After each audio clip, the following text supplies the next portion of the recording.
महाकारुणिक तथागत बुद्ध कहते हैं, परे च न विजानन्ति मयमेत्थ एमामसे। हमें एक दिन अवश्य भावी मरना है, ऐसे जो व्यक्ति याद नहीं करता वो बाल मूर्ख समान है। एक दिन अवश्य भावी मरना है ये याद करते ही वहाँ अनेक तरह से झगड़ा कलह शांत हो जाता है। इंसान एक दिन मरना है ऐसी चीज याद करेंगे तो छोटे छोटे बातों को बड़ा बड़ा इश्यू बना के लड़ते झगड़ते नहीं बैठेंगे। इसलिए बुद्ध कहते हैं मरना है ये याद करना बहुत जरूरी है। आज विशेषतः कालकथित राहुल उपासक के पुण्य स्मरण करते हुए ये जो पुण्य कार्य कर रहे हैं, तो हम एक बार फिर से मरणानुस्मृति अनित्य के विषय में ही बात करेंगे। तथागत बुद्ध कहते हैं, धुवं में मरणं अधुवं में जीवितं। मरना निश्चित है, जीना अनिश्चित है। समझ गए क्या? धुवं में मरणं, मरना निश्चित है, हर किसी को मरना है। कोई भी यहाँ ध्रुव नित्य शाश्वत अजर अमर नहीं है। मगर अधुवं में जीवितं, ये जीना अनिश्चित है। कब तक हम जिएंगे ये किसी को पता नहीं। किसी को ये पता नहीं कि हम इतने समय तक गारंटी जिएंगे। किसी को पता है क्या? पता रहता है क्या? नहीं। जस्ट इमेजिन, अगर पता रहता तो कितना अच्छा होता। चलो 100 साल नहीं, 90 साल, 80 साल, 70 साल, चलो 50 साल भी हम गारंटी जिएंगे ऐसे पता चलता तो हम जिंदगी का एक शेड्यूल बना के रखता, एक तालिका बना के रखता। जीवन के 10 साल तक हम खेलेंगे कूदेंगे, अच्छे से बालकपन का मजा लेंगे। 10 से 20 साल तक अच्छे से पढ़ाई वढ़ाई करेंगे, स्टडी करेंगे। 20 से 30 साल तक परिवार सुख भुगतेंगे। 30 से 40 साल तक अच्छे से कमाई धमाई करेंगे, परिवार का आरक्षण करेंगे। और 40 से 50 साल जीवन के अंतिम जो समय है, अच्छे से धम्म कर्म करेंगे, दान देंगे, शील पालन करेंगे, ध्यान भावना करेंगे। हुआ तो भंते बन के जाएंगे, अनगारिका बन के जाएंगे, खूब खूब पुण्य करेंगे जीवन के अंतिम समय में। ऐसा इस तरह हम तालिका बना के रखते। पर जीवन का कोई ठिकाना है क्या? यहाँ कितने अच्छे अच्छे लोग भी आज देखा कल नहीं देखा, कब कैसे गुजर गया पता ही नहीं। यहाँ मृत्यु बच्चे है करके भी नहीं छोड़ता, जवान है करके भी नहीं छोड़ता, और बूढ़ा है करके भी नहीं छोड़ता। माँ के पेट में भी मरने वाले बहुत सारे हैं, जन्म होते ही मरने वाले भी बहुत सारे हैं, बालक काल में मरने वाले भी बहुत सारे हैं, जवानी में मरने वाले भी बहुत सारे हैं, और बुढ़ापे में मरने वाले भी बहुत सारे हैं। पर निश्चित ये है कि हर कोई मरता ही है। जो जन्म होता है मृत्यु पीछे पीछे आता है, जो उत्पत्ति होता है विनाश पीछे पीछे आता है। यही सत्य है। जो जन्म होता है मृत्यु अवश्यंभावी आता ही है। इसलिए महाकारुणिक तथागत बुद्ध कहते हैं, भावय मरण सति, मरना है अगर ये याद करते तो हमें कोई अपने लोग गुजर गए, कोई नजदीक के लोग गुजर गए करके कभी शोक संताप करने की जरूरत नहीं है। अनित्य को याद करके, मरणानुस्मृति भावना को याद करके मन को शांत और स्थिर बना के बैठेंगे, और अनित्य भावना करते करते मन को दृढ़ करते हुए और ज्यादा पुण्य और धम्म करके बैठेंगे। यहाँ आप लोगों को जातक कथा की एक कहानी सुनाता हूँ कि अनित्य भावना किस तरह याद करना चाहिए। यह जातक कथा है उरग जातक। पहले पहले बोधिसत्व एक किसान होके जन्म होता है। बड़े होने के बाद उसका शादी होता है, 2 बच्चे, और एक जो बड़े बेटे हैं उसका भी शादी हो जाता है। घर में एक काम करने वाले सब मिलके खेतों में काम करता है। परिवार में अभी कौन कौन हो गया? बोधिसत्व, उसके पत्नी, उसके बेटा बेटी, एक बहू और एक काम करने वाले। हमेशा खेतों में काम करके जीविका करते थे कृषक। एक दिन सुबह सुबह बेटे के साथ खेतों में काम करने के लिए निकला। झाड़ जो पत्ते हैं ये वो साफ करने लगे, तो बेटे अब झाड़ जो पौधे हैं वो निकाल के साफ करेंगे करके वो हाथ लगाया। वहाँ एक सांप बैठा था, सांप ने उसको डस लिया। अभी उसके पिताजी बेटे क्यों चिल्लाए करके देखा तो वो तरफ तरफ के वहीं मर चुके थे। अभी देखो अपना जवान बेटा कुछ समय पहले बिल्कुल हत्ता कत्ता ठीक ठाक था, अभी के अभी वो मर भी गया। अभी कितना रोना आएगा, कितना शोक संताप होगा, एक लौता बेटा।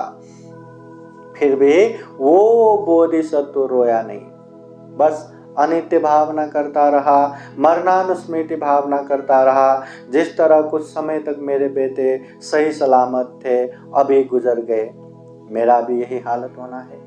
जिस तरह उन्होंने सब छोड़ के गए, मुझे भी सब छोड़ के जाना है। ऐसा अनित्य भावना करते करते जो घर के तरफ जाने वाले एक व्यक्ति को ये कह के भेजा कि सब शुद्ध वस्त्र पहन के ये खेतों में आओ।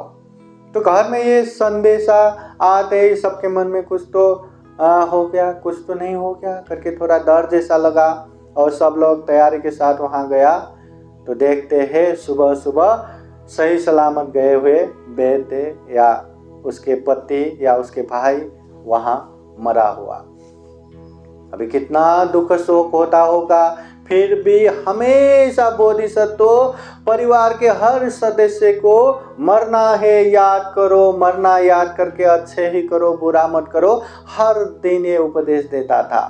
इसलिए वहाँ कोई भी रो के नहीं बैठा, सब लोग अनित्य याद करते करते वहीं नदी के किनारे अंत्येष्टि करने लगे। अभी हमारे यहाँ किसी को भी ऐसे जलाते हैं, अपनों को जलाते हैं, तो कितने लोग वहाँ रो के बैठते हैं। तो एक भला इंसान वहाँ से चल रहे थे, देखा तो कुछ तो जला रहे पर कोई नहीं रो रहा है, क्या है ये? जाके पूछता है क्या आप लोग ये क्या जला रहे, भेड़ बकरे या क्या जला रहे? तो कहते हैं नहीं नहीं, हमारे बेटे गुजर गए उसको जला रहे। आप कौन? मैं उसके पिताजी। तो वो कहते अरे आपके बेटे गुजर गए फिर भी बिल्कुल रोना नहीं, शोक नहीं, संताप नहीं, क्या आपको अपने बेटे पसंद नहीं था क्या? क्या आपके बेटे अच्छे नहीं था क्या? वो बोधिसत्व कहते नहीं नहीं, बहुत अच्छा था। फिर क्यों नहीं रोए? तब बोधिसत्व कहते हैं देखिए, जिस तरह समय होने के बाद सांप अपना केंचुली बदल देता है, वैसे ही समय होने के बाद हर इंसान को भी मर के जाना है। अगर मेरे बेटे गुजर गया करके मैं रोता हूँ तो न मेरे बेटे को सुनाई देगा, न मेरे पिताजी रोया करके मुझे मत रो कहने के लिए आएगा। उसका जो गति है वो गति में गया तो रोना क्या, शोक करना क्या। फिर वो इंसान उसके माताजी के पास जाके पूछते आप कौन है? मैं उसकी माँ। अरे आप तो माँ हो, 9 महीने अपने गर्भ में रख के जन्म दिया है, क्या आपको शोक नहीं होता, दुख नहीं होता? तो वो भी कहते हैं देखिए, जिस तरह मेरे बेटे जब मेरे गर्भ में आए, माँ मैं आ रहा हूँ करके नहीं बोला, अब जाते समय भी माँ मैं जा रहा हूँ करके नहीं बोले, जैसे आए थे वैसे गए, तो शोक क्या, संताप क्या? न मैं रोया करके मेरे बेटे को सुनाई देगा, न मेरे बेटे आके माँ मत रो कहने के लिए आएगा। उसका जो गति है वो गति के अनुसार जा चुके हैं, तो रोना क्या, शोक करना क्या। फिर जाके उसके बहन से पूछते आप कौन है? मैं उसके बहन। क्या आपको दुख नहीं होता, शोक नहीं होता? तो वो भी कहते हैं दुख करके शोक करके क्या करना। हाँ, उनके नाम पे रोते रहेंगे, शोक करते रहेंगे तो ये शरीर भी दुबला पतला और एकदम घिनौना होता जाएगा, बीमार होता जाएंगे और सारे लोग उपहास करेंगे। न मैं रोया करके मेरे भाई को पता चलेगा, न बहन मत रो करके ही कहने के लिए आएगा। उसके जो गति है वो गति के अनुसार गए, तो रोना क्या, शोक करना क्या। फिर जाके उसके पत्नी से पूछते हैं आप कौन? मैं उसकी पत्नी। अरे दूसरे तो दूसरे, आप तो उनके पत्नी हो, जिंदगी भर साथ रहना है, क्या आपको शोक नहीं होता, दुख नहीं होता? तो वो भी कहती है देखिए, आकाश में चंद्रमा देख के एक बच्चा रोता है कि मुझे वो चंद्रमा चाहिए, चंद्रमा चाहिए, मगर जितना भी रोए वो बच्चे को चंद्रमा नहीं मिलता। वैसे ही मरे हुए लोगों के लिए रोना है। न मैं रोया करके मेरे पति को मालूम गिरेगा, न मत रो करके ही कहने के लिए आएगा। उसका जो गति है वो गति के अनुसार गए, तो इसमें रोना क्या, शोक करना क्या। फिर जाके एक जो बचे हुए काम करने वाले उससे भी पूछते हैं कि आप कौन है? मैं घर में काम करने वाले। तो आपके मालिक मर गए तो रोना नहीं आता, शोक करना नहीं आता? तो वो भी कहते हैं देखिए, एक मिट्टी का जो बर्तन है एक बार टूटने के बाद फिर से जोड़ा नहीं जा सकता, वैसे ही एक बार इंसान मर गया तो फिर से जिंदा नहीं किया जा सकता। फिर मैं रोया करके न मेरे मालिक को पता चलेगा, न वो आके मुझे मत रो ही कहने के लिए आएगा। उनका जो गति है वो गति के अनुसार जा चुके हैं, तो इसमें रोना क्या, शोक करना क्या। वहां उपस्थित परिवार के हर सदस्य के साथ ये प्रश्न किया कि रोना नहीं आता, शोक करना नहीं आता, और हर किसी ने अपने अपने जवाब दिया। तो ये जवाब सुन के वो भला इंसान, अरे आज के समय में भी ऐसे अनित्य भावना याद करने वाले लोग हैं करके वो अपने रास्ते चला गया, और वो लोग भी अपना दाह संस्कार करके आराम से जिंदगी गुजारा। अब देखिए, अगर सामान्य इंसान होता जिसको अनित्य भावना नहीं, मरणानुस्मृति भावना नहीं, तो जवान बेटे के याद में कितना शोक करता, कितना संताप करता, और रो रो के न जाने क्या हालत करता।